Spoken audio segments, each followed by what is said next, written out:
ലോകത്തിന് അമേരിക്കയുടെ സഹായമില്ലാതെ പല കാര്യങ്ങളിലും മുന്നേറാൻ സാധിക്കും പറയുന്നത് മാർക്ക് കാർണി, കനേഡിയൻ പ്രധാനമന്ത്രിയാണ്. അപ്പം G20 ഉച്ചകോടി നടക്കുമ്പോൾ അമേരിക്ക ഇല്ലെങ്കിലും നമുക്ക് മുന്നേറാൻ പറ്റും, നമുക്ക് അതിൻ്റെ ആവശ്യമൊന്നും ഇല്ല എന്ന് പറയുന്നു. ഇവിടെ കാനഡ ഒരുപക്ഷെ ഇന്ത്യയുടെ ശത്രുപക്ഷത്ത് നിന്ന് രാജ്യമായിരുന്നു. പക്ഷേ ട്രംപ് വരുന്നില്ല എന്ന് പറയുമ്പോൾ വേണ്ട, ട്രംപ് ഇല്ലെങ്കിലും മോദി വന്നാൽ മതി എന്നാണ് ദക്ഷിണാഫ്രിക്കൻ പ്രസിഡന്റ് പറഞ്ഞത്.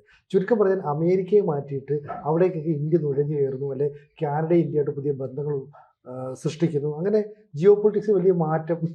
അങ്ങനെ ഒരു അർത്ഥമൊന്നും അതിനില്ല കേട്ടോ.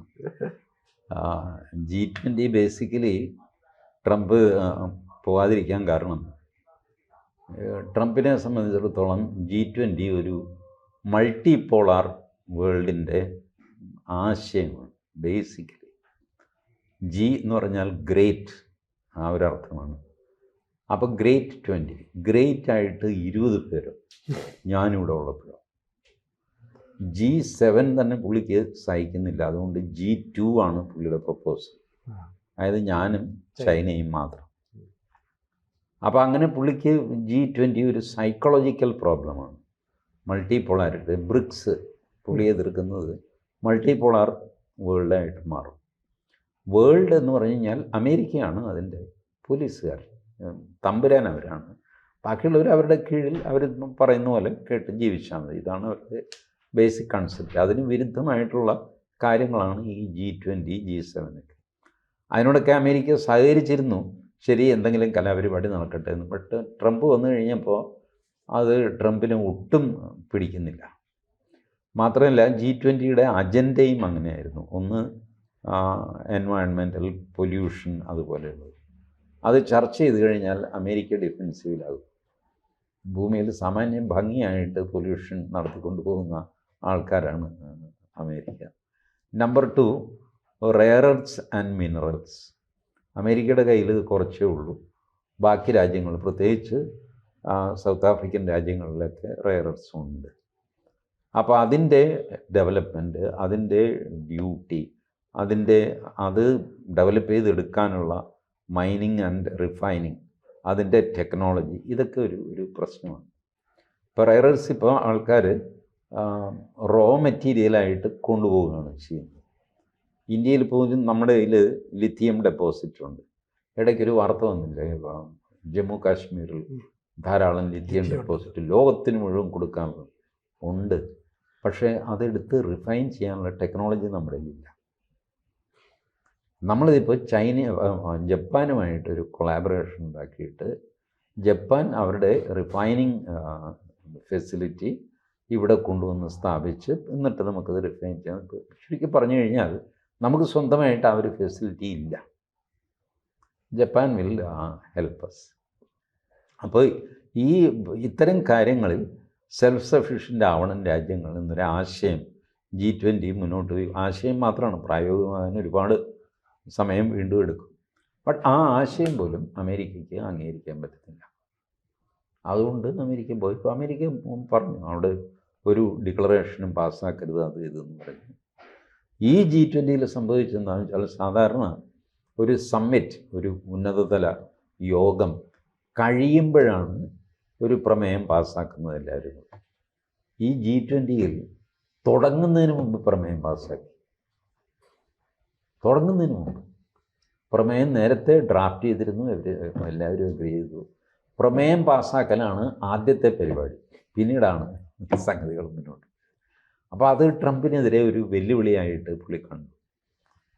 ചർച്ച ചെയ്ത് പാസ്സാക്കിയൊരു പ്രമേയമല്ല, യൂണിലാറ്ററലായിട്ട് സൗത്ത് ആഫ്രിക്ക ഒരു പ്രമേയം മറ്റ് രാജ്യങ്ങൾക്ക് അയച്ചു കൊടുക്കുകയും അവർ ഡിറ്റോ അംഗീകരിക്കുക. അതിൽ എല്ലാവരുടെയും കോൺട്രിബ്യൂഷനൊക്കെ ഉണ്ട്.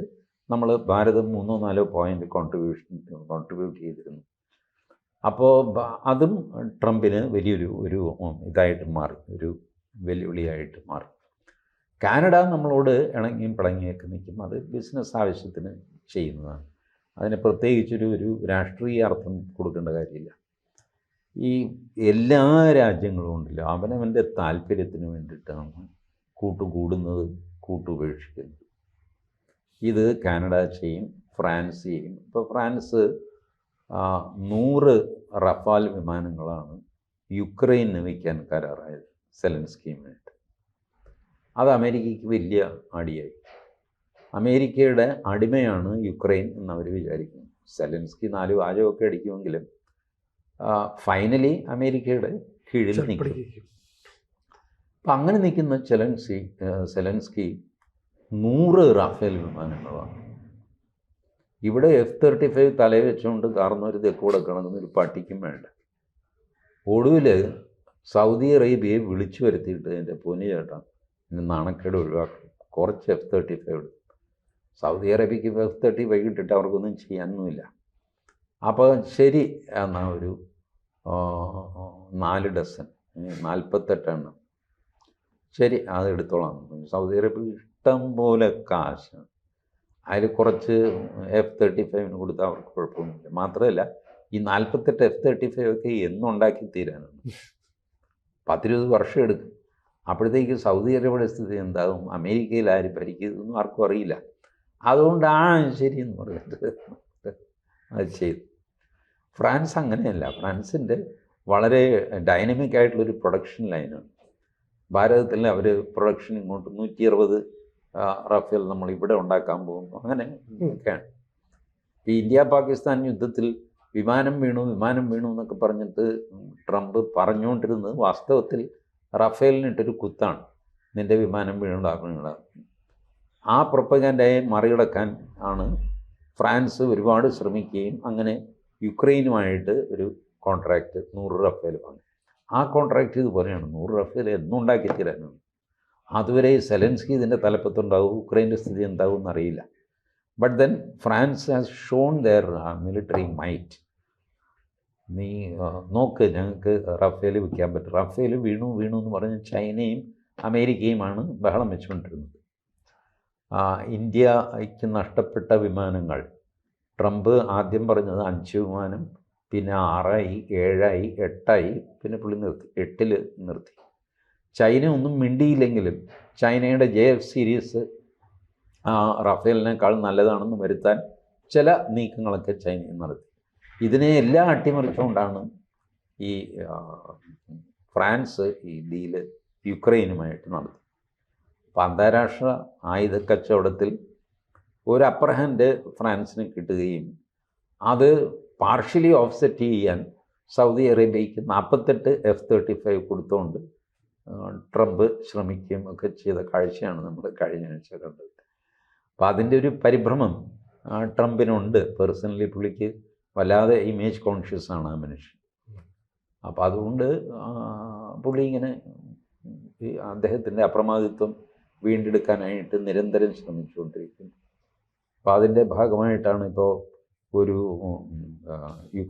റഷ്യ യുക്രൈൻ യുദ്ധം നിർത്താനുള്ളൊരു ഫോർമുല 28 ഫോർമുല അത് പുള്ളി തയ്യാറാക്കി. അത് പരമരഹസ്യമാണ്. എന്നിട്ടത് CBS അങ്ങനെ ഒരു ചാനൽ വഴി പുറത്തു വിടുക. ഇതിപ്പോൾ അങ്ങനെ തന്നെ വിട്ടതാണ്. ട്രംപ് അഡ്മിനിസ്ട്രേഷൻ തന്നെ ചോർത്തി കൊടുക്കുക. എന്നിട്ട് ചോർത്തി കിട്ടി എന്നൊക്കെ പറഞ്ഞിട്ട് അവർ വലിയ ബഹളം നടത്തുക. സെലൻസ്കി ഞെട്ടിപ്പോവുക, സെലൻസ്കി വന്നിട്ടൊരു വീഡിയോ ഉണ്ടാക്കിയിടുക. ഇങ്ങനെയൊക്കെയുള്ള കളികൾ നടക്കുന്നത്. ഇത് അമേരിക്കയുടെ ഏകഛത്രാധിപത്യം അത് ലോകത്ത് നിലനിൽക്കുന്നുവെന്ന് ലോകത്തെ ഇടയ്ക്കിടയ്ക്ക് ബോധ്യപ്പെടുത്താനായിട്ട് ഇന്നലെ തന്നെ വെനിസ്വേലയുടെ അവിടെ വീണ്ടും പടയുന്നു. വെനിസ്വേലയ്ക്ക് ആരും പോകരുതെന്നൊക്കെ പറഞ്ഞിട്ട് അഡ്വൈസറിയൊക്കെ കൊടുത്തു. എന്തോ അവിടെ സംഭവിക്കാൻ പോകുന്നു. മാസം 2-3 വെനിസ്വേല ഇപ്പത്തൊഴുക്കി അവസാനം വെനിസ്വേല പറഞ്ഞു, എടോ താൻ എന്തെങ്കിലും ചെയ്യുന്നെങ്കിൽ ചെയ്യുക, അല്ലെ എനിക്ക് വേറെ പണിയുണ്ട്. യുദ്ധമാണെങ്കിൽ അത് ചെയ്യണ്ടേ, ഇപ്പം ചെയ്യുമെന്ന് പറഞ്ഞിട്ട് ഇങ്ങനെ മൂപ്പിക്കുകയാണ്. അപ്പോൾ അങ്ങനെ എന്നാൽ അമേരിക്കയുടെ തന്ത്രം നോക്കും. ആരെയും മുൾമുനയിൽ നിർത്താൻ കഴിവുള്ള ഒരു രാജ്യം. ഒരൊറ്റ പ്രസ്താവന കൊണ്ട് എല്ലാവരുടെയും നെറ്റിച്ചൊളിഞ്ഞു പോകുന്ന ആ പവർ, അതാണ് സൂപ്പർ പവർ എന്ന് പറയുന്നത്. പക്ഷേ എന്നാലിപ്പോൾ അമേരിക്ക ഒറ്റപ്പെടുത്താനായിട്ട് ഈ രാജ്യങ്ങളെല്ലാം ഒന്നിച്ച് നിൽക്കുമ്പോൾ ട്രംപ് ശരിക്കും ഭയപ്പെടില്ലേ? അമേരിക്കയെ ഒറ്റപ്പെടുത്താനൊക്കെ വളരെ പ്രയാസമാണ്, വലിയ പ്രയാസം. It is huge economic power, number 1 economic പവറാണ്, നമ്പർ 1 മിലിറ്ററി പവറാണ് അമേരിക്ക. വിത്ത് ലോട്ട് ഓഫ് 450 സ്ഥലത്തോ മറ്റോ ലോകത്ത് അവരുടെ ബേസ് ഉണ്ട്, മിലിറ്ററി ബേസ് ഉണ്ട്. Not a joke. അവരെ അങ്ങനെ വെല്ലുവിളിക്കാനോ തോൽപ്പിക്കാനോ ഒന്നും സാധ്യമല്ല. ബട്ട് സ്ലോലി മൾട്ടിപോളർ വേൾഡായിട്ട് മാറും നമുക്ക് പ്രതീക്ഷിക്കാം. കൂടുതൽ വാർത്തകളും വിശേഷങ്ങളും നിങ്ങളിലേക്ക് എത്താൻ ABC മലയാളം സബ്സ്ക്രൈബ് ചെയ്യുക, ബെൽബട്ടനും അമർത്തുക.